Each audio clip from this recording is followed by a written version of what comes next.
Hi friends, welcome back to my channel. Friends, ನಾನಿವತ್ತು ಸಿಹಿ ಕುಂಬಳಕಾಯಲ್ಲಿ ಪಾಯಸ ಮಾಡೋದು ಹೇಗೆ ಅಂತ ತೋರಿಸ್ತಾ ಇದ್ದೀನಿ. ತುಂಬಾ ಚೆನ್ನಾಗಿತ್ತು. ನಾನಂತೂ ಫಸ್ಟ್ ಟೈಮ್ ಟ್ರೈ ಮಾಡಿದ್ದು. ತುಂಬ ಚೆನ್ನಾಗಿತ್ತು. ನೀವು ಕೂಡ ಟ್ರೈ ಮಾಡಿ. ಅದಕ್ಕೆ ಏನೇನು ಬೇಕು ಅಂತ ತೋರಿಸ್ತೀನಿ ಬನ್ನಿ. ನೋಡಿ, ಸಿಹಿ ಕುಂಬಳಕಾಯಿ ಕಟ್ ಮಾಡ್ಕೊಂಡಿದ್ದೀನಿ. ಇದು ದೊಡ್ಡದಾಗಾದರೂ ಕಟ್ ಮಾಡ್ಕೋಬೋದು, ಚಿಕ್ಕದಾಗಾದರೂ ಕಟ್ ಮಾಡ್ಕೋಬೋದು. ನಾನು ಆಲ್ರೆಡಿ ಪಲ್ಯಕ್ಕೆ ಅಂತ ಕಟ್ ಮಾಡಿದ್ದೆ. ಒಂದು ಸರಿ ಪಾಯಸ ಮಾಡಿ ನೋಡೋಣ ಅಂತ ಮಾಡಿದ್ದು. ತುಂಬ ಚೆನ್ನಾಗಿ ಬಂತು. ಪಾಯಸ ಮಾತ್ರ ಸೂಪರಾಗಿತ್ತು. ನೋಡಿ, ದ್ರಾಕ್ಷಿ ಬೇಕಂದರೆ ಹಾಕ್ಕೋಬೋದು, ಇಲ್ಲಾಂದರೆ ನಾನು ಬರೀ ಗೋಡಂಬಿ ಮತ್ತು ಬಾದಾಮಿ ತೊಗೊಂಡಿದ್ದೀನಿ. ಹಾಗೆ ಬೆಲ್ಲ ಮತ್ತು ಒಣ ಕೊಬ್ಬರಿ, ಮತ್ತು ಮೇನ್ ಇಂಗ್ರೀಡಿಯೆಂಟ್ ಬಂದು ಕಡಲೆ ಬೀಜನ ಹುರಿದಿಟ್ಕೊಂಡಿದ್ದೀನಿ. ಹಾಗೆ ಒಂದು ಸ್ವಲ್ಪ ಏಲಕ್ಕಿ ಪೌಡರು. ನೋಡಿ, ಈಗ ಕುಂಬಳಕಾಯಿ ಏನು ಕಟ್ ಮಾಡಿರ್ತೀವಿ ಅದನ್ನು ಒಂದು ಕುಕ್ಕರಲ್ಲಿ ಹಾಕ್ಬಿಟ್ಟು ಸ್ವಲ್ಪ ನೀರು ಹಾಕ್ಬಿಟ್ಟು ಇದನ್ನು ಒಂದು ವಿಸಿಲ್ ಕೂಗಿಸ್ಕೊಳ್ಳೋಣ. ಒಂದು ಕಡೆ ಕುಕ್ಕರ್ಗೆ ಇಕ್ಬಿಟ್ಟು ಅದು ಕೂಗೋ ಅಷ್ಟರಲ್ಲಿ ನಾವು ಏನು ಕಡಲೆ ಬೀಜನ ಹುರಿದಿಟ್ಕೊಂಡಿದ್ವಲ್ಲ ಅದನ್ನು ಚಿಪ್ಪೆ ಎಲ್ಲ ಈ ಥರ ಬಿಡಿಸ್ಕೊಳ್ಳೋಣ. ಇದೇನು ಹುರಿದಿರ್ತೀವಲ್ಲ ಈ ಥರ ಇಸುಕಿದ್ರೆ ಸಾಕು, ಬೇಗ ಚಿಪ್ಪೆ ಬಿಡುತ್ತೆ. ಅಂದರೆ ಸ್ವಲ್ಪ ಬಿಸಿ ಇರೋವಾಗೇ ಚಿಪ್ಪೆ ಬಿಡಿಸಿದ್ರೆ ಬೇಗ ಬಂದುಬಿಡುತ್ತೆ. ಹಾಗೆ ಈ ಬಾದಾಮಿ ಮತ್ತು ಗೋಡಂಬಿನ ಕಟ್ ಮಾಡ್ಕೊಳ್ಳೋಣ ಸಣ್ಣ ಸಣ್ಣದಾಗಿ.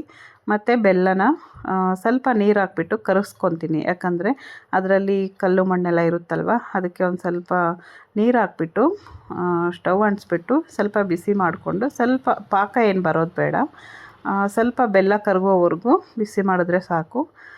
ನೋಡಿ, ಒಂದು ಸ್ವಲ್ಪ ನೀರು ಹಾಕ್ಕೊಂಡು ಈ ಥರ ಕರಗಿಸ್ಕೋಬೇಕು. ಬೆಲ್ಲ ಕರಗಾದ್ಮೇಲೆ ಇದನ್ನು ಸೋದಿಸ್ಕೋಬೇಕು. ಹಾಗೆಯೇ ಈ ಪಾಯಸಕ್ಕೆ ಸಕ್ಕರೆ ಕೂಡ ಹಾಕ್ಕೋಬೋದು, ಆದರೆ ಸಕ್ಕರೆಗಿಂತ ಬೆಲ್ಲ ತುಂಬಾ ಚೆನ್ನಾಗಿರುತ್ತೆ. ನೋಡಿ, ಕಡಲೆ ಬೀಜನ ನಾನು ಚಿಪ್ಪೆ ಎಲ್ಲ ಬಿಡಿಸಿಟ್ಕೊಂಡಲ್ಲ, ಇದನ್ನು ತರಿಯಾಗಿ ರುಬ್ಕೊತೀನಿ ಅಷ್ಟರಲ್ಲಿ. ನೋಡಿ, ಇದು ಬೆಲ್ಲ ಇನ್ನು ಸ್ವಲ್ಪ ಕರಗಬೇಕಾಗಿತ್ತು, ಒಂದೊಂದು ನೋಡಿ ಕರಗಿಬಿಡುತ್ತೆ ಮತ್ತು ಆ ಬಿಸಿಗೇನೆ. ಈಗ ಅದನ್ನು ಫಿಲ್ಟ್ರ್ ಮಾಡ್ಕೊತೀನಿ. ಹಾಗೆ ನೋಡಿ, ಕಡಲೆ ಬೀಜ ಪೌಡ್ರ್ ಮಾಡಿಕೊಂಡೆ, ತರಿಯಾಗಿ ಪೌಡ್ರ್ ಮಾಡ್ಕೋಬೇಕು. ಅಂದರೆ ಅದು ಬಾಯಿಗೆ ಸಿಗ್ತಾ ಇರಬೇಕು, ಆ ಥರ ಚೆನ್ನಾಗಿರುತ್ತೆ. ಹಾಗೆ ಕುಂಬಳಕಾಯಿನ ಏನು ಬೇಯಿಸ್ಕೊಂಡಿರ್ತೀವಿ ಇದನ್ನು ಸ್ವಲ್ಪ ಸ್ಮ್ಯಾಶ್ ಮಾಡ್ಕೋಬೇಕು. ನೋಡಿ, ಈಗ ಪೂರ್ತಿಯಾಗಿ ಸ್ಮ್ಯಾಶ್ ಮಾಡಿಬಿಟ್ಟು ತೋರಿಸ್ತೀನಿ. ಹಾಗೆ ಒಂದು ಬಾಣಲಿನ ಇಟ್ಬಿಟ್ಟು ಒಂದು ಸ್ವಲ್ಪ ತುಪ್ಪ ಹಾಕ್ತಾಯಿದ್ದೀನಿ, ಬಾದಾಮಿ ಮತ್ತು ಗೋಡಂಬಿನ ಫ್ರೈ ಮಾಡ್ಕೊಳ್ಳೋಕ್ಕೆ. ನೋಡಿ, ಇಷ್ಟು ಸ್ಮ್ಯಾಶ್ ಮಾಡಿಕೊಂಡ್ರೆ ಆಯಿತು. ಇದನ್ನೇನು ಮಿಕ್ಸಿಗೆ ಹಾಕಬೇಕು ಅಂತ ಏನಿಲ್ಲ. ಸ್ವಲ್ಪ ಈ ಥರ, ಯಾಕಂದರೆ ಕುಂಬಳಕಾಯಿ ಮೊದಲೇ ಸಾಫ್ಟ್ ಅಲ್ವಾ, ಅದು ಬೇಗ ಸ್ಮ್ಯಾಶ್ ಆಗಿಬಿಡುತ್ತೆ. ಹಾಗೆ ಕುಂಬಳಕಾಯಿದು ಚಿಪ್ಪೆ ಕೂಡ ಹಾಕ್ಕೋಬೋದು, ಅದು ಕೂಡ ಚೆನ್ನಾಗಿರುತ್ತೆ. ಚಿಪ್ಪೆ ತೆಗಿಲೇಬೇಕು ಅಂತೇನಿಲ್ಲ, ಹಾಗೇನೂ ಹಾಕ್ಕೊಬೋದು. ನೋಡಿ, ಹಾಗೆ ಈಗ ನಾನು 1-2 ಸ್ಪೂನ್ ತುಪ್ಪ ಹಾಕ್ಬಿಟ್ಟು ಬಾದಾಮಿ ಮತ್ತು ಗೋಡಂಬಿ ಹಾಕಿಬಿಟ್ಟು ಹುರ್ಕೊತಾ ಇದ್ದೀನಿ ತುಪ್ಪದಲ್ಲಿ. ಹಾಗೆ ಇದಕ್ಕೆ ನೀವು ದ್ರಾಕ್ಷಿ ಕೂಡ ಹಾಕ್ಕೊಬೋದು. ನಾನಿಲ್ಲಿ ದ್ರಾಕ್ಷಿ ಹಾಕ್ತಾಯಿಲ್ಲ, ಬರೀ ತುಪ್ಪ, ಗೋಡಂಬಿ, ಬಾದಾಮಿ ಹಾಕ್ತಾಯಿದ್ದೀನಿ ಅಷ್ಟೇ. ನೋಡಿ, ಇದು ಒಂದು ಸ್ವಲ್ಪ ಗೋಲ್ಡ್ ಕಲರ್ ಬರೋವರೆಗೂ ಫ್ರೈ ಮಾಡಿಕೊಂಡ್ರೆ ಆಯಿತು. ಈಗ ಇದಕ್ಕೆ ರುಬ್ಬಿರ್ತಕ್ಕಂಥ ಪೇಸ್ಟ್ ಏನು ರುಬ್ಬಿರೋದಲ್ಲ, ಸ್ಮ್ಯಾಶ್ ಮಾಡ್ಕೊಂಡಿದ್ದೀವಲ್ಲ ಅದನ್ನು ಹಾಕಿಬಿಟ್ಟು ಒಂದೆರಡು ನಿಮಿಷ ಚೆನ್ನಾಗಿ ಈ ತುಪ್ಪದಲ್ಲೇ ಫ್ರೈ ಮಾಡ್ಕೋಬೇಕು. ಯಾಕಂದರೆ ಒಂದು ಸ್ವಲ್ಪ ಹಸಿ ವಾಸನೆ ಇದ್ದರೆ ಹೋಗುತ್ತೆ ಅಂತ ಅಷ್ಟೇ.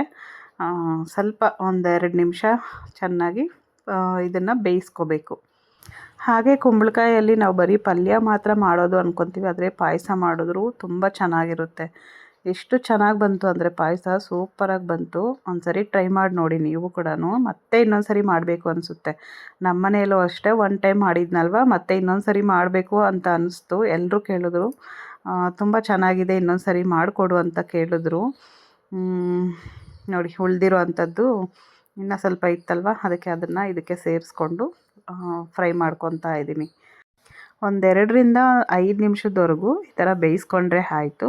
ಹಾಗೆ ಇದಕ್ಕೆ ನಾವು ಬೆಲ್ಲ ಏನು ಕರಗಿಸಿಟ್ಕೊಂಡಿದ್ವಲ್ಲ ಅದನ್ನು ಫಿಲ್ಟ್ರ್ ಮಾಡಿಕೊಂಡು ಇದಕ್ಕೆ ಹಾಕ್ಕೋಬೇಕು. ಬೆಲ್ಲನ ದಯವಿಟ್ಟು ಯಾರೂ ಕೂಡ ಹಾಗೆ ಹಾಕೋಕ್ಕೆ ಹೋಗ್ಬಿಡಿ, ಒಂದು ಸ್ವಲ್ಪ ಕರಗಿಸ್ಬಿಟ್ಟು ಆಮೇಲೆ ಹಾಕಿ. ನೋಡಿ, ಫಿಲ್ಟ್ರ್ ಮಾಡಿದ್ಮೇಲೆ ಅದರಲ್ಲಿ ಎಷ್ಟೊಂದು ಕಲ್ಲು ಮಣ್ಣು ಬರುತ್ತೆ ಮತ್ತು ಕಡ್ಡಿಗಳು ಆ ಥರ ಎಲ್ಲ ಇರುತ್ತೆ. ಅದಕ್ಕೆ ಒಂದು ಸ್ವಲ್ಪ ಫಿಲ್ಟ್ರ್ ಮಾಡಿ ಹಾಕ್ಕೊಳೋದು ಒಳ್ಳೆಯದು ಅಂತ. ನೋಡಿ, ನಾವು ಪಾಕ ಏನು ತೆಗೆದಿರ್ತೀವಿ, ಅಂದರೆ ಪಾಕ ಅಲ್ಲ, ಬೆಲ್ಲ ಕರಗಿರೋ ನೀರನ್ನ ಹಾಕಿಬಿಟ್ಟು ಮಿಕ್ಸ್ ಮಾಡ್ಕೋಬೇಕು. ಅಂದರೆ ನೀರಿನ ಅಂಶ ಜಾಸ್ತಿ ಹಾಕ್ಕೊಳ್ಬಾರ್ದು, ಹಾಗೆ ಕಡಿಮೆನೂ ಇರಬಾರ್ದು, ಗಟ್ಟಿಯಾಗೂ ಇರಬಾರ್ದು, ಮೀಡಿಯಮ್ ಆಗಿದ್ದರೆ ಚೆನ್ನಾಗಿರುತ್ತೆ. ನೋಡಿ ಕಡಲೆ ಬೀಜದ ಪೌಡ್ರ್ ಹಾಕ್ತಾಯಿದ್ದೀನಿ. ಅಂದರೆ ಕಡಲೆ ಬೀಜನ ತರಿಯಾಗಿ ಮಿಕ್ಸಿಯಲ್ಲಿ ಮಾಡ್ಕೊಂಡಿದ್ದೀನಿ. ಇದು ಪೂರ್ತಿ ನುಣ್ಣಗೆ ಮಾಡ್ಕೋಬಾರ್ದು, ತರಿಯಾಗಿದ್ದರೆ ಅದು ಬಾಯಿಗೆ ಸಿಗ್ತಾಯಿದ್ರೆ ಚೆನ್ನಾಗಿರುತ್ತೆ ಅಂತ.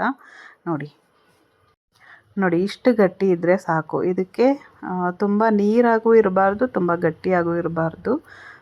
ನೋಡಿ ಇದಕ್ಕೆ ಪಾಯಸ ಈ ಥರ ಇರಬೇಕು, ಕರೆಕ್ಟಾಗಿ ಬಂತು. ಹಾಗೆ ಇದಕ್ಕೆ ಸ್ವಲ್ಪ ಏಲಕ್ಕಿ ಪೌಡ್ರ್ ಹಾಕ್ತಾಯಿದ್ದೀನಿ, ಒಂದು ಅರ್ಧ ಸ್ಪೂನಷ್ಟು. ನಾನು ಸಕ್ಕರೆ ಮತ್ತು ಏಲಕ್ಕಿನ ಮಿಕ್ಸಿಗೆ ಹಾಕ್ಕೊಂಡು ಪೌಡ್ರ್ ಮಾಡ್ಕೊಂಡಿದ್ದೀನಿ, ಅದನ್ನೇ ಒಂದು ಅರ್ಧ ಸ್ಪೂನಷ್ಟು ಹಾಕ್ತಾಯಿದ್ದೀನಿ.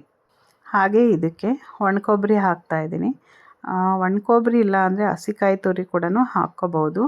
ನಾನಿಲ್ಲಿ ಒಣಕೊಬ್ಬರಿ ಹಾಕ್ತಾಯಿದ್ದೀನಿ. ಒಂದು ಚಿಕ್ಕದಾಗಿರುವಂಥ ಒಂದು ಕಪ್ನಲ್ಲಿ ಹಾಕ್ತಾಯಿದ್ದೀನಿ. ನೀವು ಮಾಡ್ತಾ ಇರೋದು ಎಷ್ಟು ಮೆಜರ್ಮೆಂಟಲ್ಲಿ ಮಾಡ್ತಾಯಿದ್ದೀರಾ ಅನ್ನೋದ್ರ ಮೇಲೆ ಎಷ್ಟು ಬೇಕೋ ಅಷ್ಟು ನೋಡಿ ಹಾಕ್ಕೊಳ್ಳಿ. ಹಾಗೆ ಬೆಲ್ಲನೂ ಅಷ್ಟೇ, ನಾವು ಎಷ್ಟು ಮಾಡ್ತಾಯಿದ್ದೀವೋ ಅಳತೆ ಅದಕ್ಕೆ ರುಚಿಗೆ ತಕ್ಕಷ್ಟು ಬೆಲ್ಲ ಕರೆಕ್ಟಾಗಿ ಹಾಕಿದ್ರೇ ತುಂಬ ಚೆನ್ನಾಗಿ ಬರುತ್ತೆ. ಹಾಗೆ ಸಪ್ಪೆ ಥರನೂ ಇರಬಾರ್ದು, ತುಂಬ ಜಾಸ್ತಿನೂ ಇರಬಾರ್ದು, ಒಂದೇ ಮೀಡಿಯಮಲ್ಲಿ ಬೆಲ್ಲ ಕರೆಕ್ಟಾಗಿತ್ತು ಅಂದರೆ ತುಂಬ ಚೆನ್ನಾಗಿ ಬರುತ್ತೆ ಪಾಯಸ.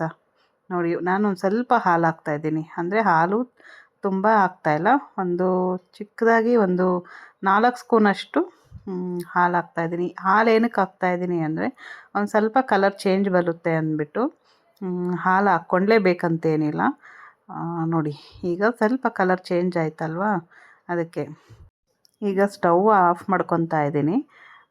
ಆಫ್ ಮಾಡ್ಕೊಂಡಾದಮೇಲೆ ಒಂದು ಸ್ವಲ್ಪ ಏಲಕ್ಕಿ ಪೌಡ್ರನ್ನ ಹಾಕ್ಕೊತಾ ಇದ್ದೀನಿ. ಒಂದು ಅರ್ಧ ಸ್ಪೂನಷ್ಟು ಏಲಕ್ಕಿ ಪೌಡ್ರ್ ಹಾಕ್ತಾಯಿದ್ದೀನಿ. ನಾನು ಫಸ್ಟೇ ಸಕ್ಕರೆ ಮತ್ತು ಏಲಕ್ಕಿನ ಮಿಕ್ಸಿ ಮಾಡ್ಕೊಂಡು ಇಟ್ಕೊಂಡಿರ್ತೀನಿ, ಅದಕ್ಕೆ ಈಗ ಒಂದು ಅರ್ಧ ಸ್ಪೂನಷ್ಟು ಹಾಕ್ತಾಯಿದ್ದೀನಿ.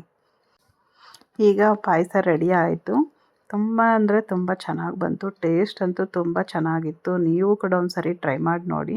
ಸಿಹಿ ಕುಂಬಳಕಾಯಲ್ಲಿ ನಾವು ಜಾಸ್ತಿ ಪಾಯಸಕ್ಕೆಲ್ಲ ಯೂಸ್ ಮಾಡಲ್ಲ, ಬರೀ ಪಲ್ಯಗಷ್ಟೇ ಯೂಸ್ ಮಾಡ್ತೀವಿ.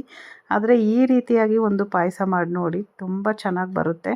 ಹಾಗೆ ತುಂಬ ಇಷ್ಟಪಟ್ಟು ತಿಂತಾರೆ, ಎಲ್ಲರೂ ಇಷ್ಟಪಟ್ಟು ತಿಂತಾರೆ. ಹಾಗೆ ಇದನ್ನು ಪಾಯಸಕ್ಕೆ ನಾವು ಕುಂಬಳಕಾಯಿ ಹಾಕಿದ್ದೀವಿ ಅಂತಲೇ ಗೊತ್ತಾಗಲ್ಲ. ಬೇಕಾದರೆ ಟ್ರೈ ಮಾಡಿ ನೋಡಿ. ಕುಂಬಳಕಾಯಿ ಪಾಯಸ ನಮ್ಮ ಮನೆಯಲ್ಲೂ ಅಷ್ಟೇ, ನಮ್ಮ ಮಕ್ಳಿಗೆ ಕೊಟ್ಟರೆ ಯಾರು ಕೂಡ ಕುಂಬಳಕಾಯಿ ಪಾಯಸ ಅಂತ ಕಂಡುಹಿಡಿಯೋಕ್ಕೆ ಆಗಿಲ್ಲ. ಏನು ಪಾಯಸ ಅಂತಲೇ ಕೇಳ್ತಾಯಿದ್ರು. ನಾರ್ಮಲಾಗಿ ನಾವು ಹೆಸರುಬೇಳೆ ಪಾಯಸ ಮಾಡ್ತೀವಲ್ಲ, ಅದೇ ಥರನೇ ಬರುತ್ತೆ. ಟೇಸ್ಟ್ ಮಾತ್ರ ಸೂಪರ್ ಅಂದರೆ ಸೂಪರಾಗಿ ಬಂದಿದೆ. ಒಂದು ಸಾರಿ ಟ್ರೈ ಮಾಡಿ ನೀವು ಕೂಡ. ಫ್ರೆಂಡ್ಸ್, ಇವತ್ತಿನ ರೆಸಿಪಿ ಎಲ್ಲರಿಗೂ ಇಷ್ಟ ಆಗಿದೆ ಅಂದ್ಕೊಂಡಿದ್ದೀನಿ. ಇಷ್ಟ ಆಗಿದ್ದರೆ ಒಂದು ಲೈಕ್ ಮಾಡೋದನ್ನು ಮರಿಬೇಡಿ. ಕೊನೆಯಲ್ಲಿ ಸ್ವಲ್ಪ ಒಣಕೊಬ್ಬರಿ ಮತ್ತು ಗೋಡಂಬಿ ಇಡ್ತಾಯಿದ್ದೀನಿ, ಯಾಕಂದರೆ ಒಂದು ತಮ್ಬ್ಲೈನ್ಗೆ ಒಂದು ಫೋಟೋ ತಗೊಳ್ಳೋಣ ಅಂತಷ್ಟೇ. ಫ್ರೆಂಡ್ಸ್, ಹಾಗೆ ಒಂದಷ್ಟು ಜನ ನನ್ನ ಹತ್ರ ತುಂಬ ಸ್ಯಾರೀಸ್ ಬರ್ತಾ ಇರುತ್ತಲ್ವ ಸ್ಟಿಚಿಂಗ್ ಮಾಡೋದಕ್ಕೆ, ಆ ಸ್ಯಾರೀಸ್ದೆಲ್ಲ ಒಂದು ಕ್ಲಿಪ್ಪಿಂಗ್ ಹಾಕಿ ಅಂತ ಕೇಳ್ತಾಯಿದ್ರು. ಅದಕ್ಕೋಸ್ಕರ ಒಂದು ಕ್ಲಿಪ್ಪಿಂಗ್ ಹಾಕ್ತಾಯಿದ್ದೀನಿ. ಯಾಕಂದರೆ ತುಂಬ ಜನಕ್ಕೆ ಒಂದು ಸ್ಯಾರೀಸ್ನ ನೋಡೋ ಒಂದು ಖುಷಿ ಇರುತ್ತಲ್ವ. ಹೆಣ್ಮಕ್ಳಿಗೆ ಎಷ್ಟು ಸ್ಯಾರೀಸ್ ಅಂದರೂ ನೋಡೋದ್ರಲ್ಲಿ ತುಂಬ ಖುಷಿ ಕೊಡುತ್ತೆ. ಎಷ್ಟು ಸ್ಯಾರೀಸ್ ಇದ್ದರೂ ಸಾಕಾಗಲ್ಲ. ಅದಕ್ಕೆ ಒಬ್ಬೊಬ್ಬರಿಗೆ ಒಂದೊಂದು ಥರ ಯಾವ ಥರ ಸ್ಯಾರೀಸ್ ತಗೋಬೇಕು ಅನ್ನೋ ಒಂದು ಐಡಿಯಾ ಬರುತ್ತೆ ಅಂತ ಈ ಥರ ನಿನ್ನ ಹತ್ರ ಬರೋ ಸ್ಯಾರೀಸ್ನೆಲ್ಲ ಒಂದು ವೀಡಿಯೋ ಮಾಡ್ತಾಯಿರೋ ಆಗಾಗ ಅಂತ ಹೇಳಿದ್ರು. ಅದಕ್ಕೆ ನಾನು ನನ್ನ ಹತ್ರ ಬರೋ ಸ್ಯಾರೀಸ್ ಎಲ್ಲ ಒಂದು ಸ್ವಲ್ಪ ವೀಡಿಯೋ ಮಾಡಿ ತೋರಿಸೋಣ ಅಂತಷ್ಟೇ. ನೋಡಿ, ಯಾಕಂದರೆ ಒಬ್ಬೊಬ್ಬರಿಗೆ ಒಂದೊಂದು ಥರ ಸ್ಯಾರೀಸ್ ಇಷ್ಟ ಆಗುತ್ತಲ್ವ. ಈ ಸ್ಯಾರೀಸ್ ನೋಡೋದೇ ಒಂದು ಖುಷಿ ಆಗುತ್ತೆ. ತಗೊತೀವೋ ಬಿಡ್ತೀವೋ, ಒಟ್ಟಿನಲ್ಲಿ ಹೆಣ್ಮಕ್ಳಿಗೆ ಸ್ಯಾರೀಸ್ ಇಷ್ಟ ಅಲ್ವ, ನೋಡೋದಕ್ಕಂತೂ ಇನ್ನೂ ಇಷ್ಟ. ನೋಡಿ, ಇದು ಆನಿಯನ್ ಕಲರ್, ಇದು ಪಿಂಕ್ ಥರ ಕಾಣಿಸುತ್ತೇನೋ. ಆನಿಯನ್ ಕಲರ್ಗೆ ಗ್ರೀನ್ ಕಲರ್ ಬಾರ್ಡರು, ಇದು ಎಲ್ಲೋಗೆ ಪರ್ಪಲ್ ಕಲರ್ ಬಾರ್ಡರು. ತುಂಬಾ ಚೆನ್ನಾಗಿದೆ. ಫ್ರೆಂಡ್ಸ್, ನಿಮ್ಗೆ ಯಾವ ಸ್ಯಾರಿ ಇಷ್ಟ ಆಯಿತು ಅಂತ ಕಮೆಂಟ್ ಮಾಡಿ. ಹಾಗೆ ಇವತ್ತಿನ ಪಾಯಸ ರೆಸಿಪಿ ಹೇಗಿತ್ತು ಅಂತ ಕಮೆಂಟ್ ಮಾಡಿ. ಓಕೆ ಫ್ರೆಂಡ್ಸ್, ಈ ವ್ಲಾಗ್ನ ಇಲ್ಲಿಗೆ ಎಂಡ್ ಮಾಡ್ತೀನಿ. ಈ ವ್ಲಾಗ್ ಇಷ್ಟ ಆದರೆ ಒಂದು ಲೈಕ್ ಮಾಡಿ, ಶೇರ್ ಮಾಡಿ.